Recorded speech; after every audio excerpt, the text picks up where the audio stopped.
Roland, the Canyon County Sheriff's Office responds to more domestic violence calls than any other situation.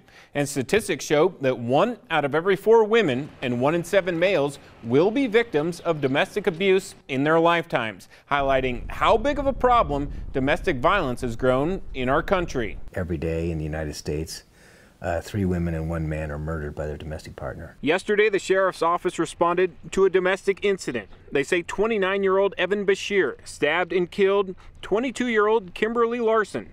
It's horrific.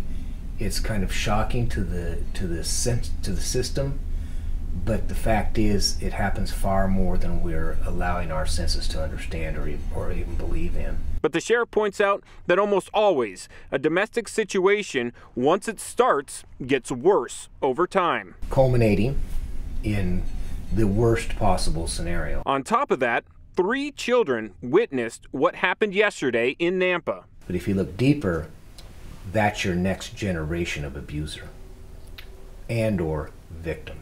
Because if you grow up in that environment, then that's what you know. It's learned behavior.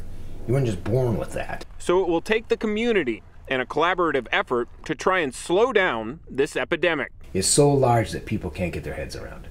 And yet, what are we doing about it? What are we doing to slow that tide? And we need to do something. So obviously awareness is key.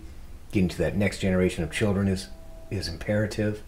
Talking about it in schools, making sure that information is getting to the home, because otherwise we're just reacting. Now, I also spoke with the Women's and Children's Alliance, who told me anonymous help is available, including free counseling for domestic violence victims. However, they also told me they provide shelter to victims. They currently have a waiting list with 30 people on it.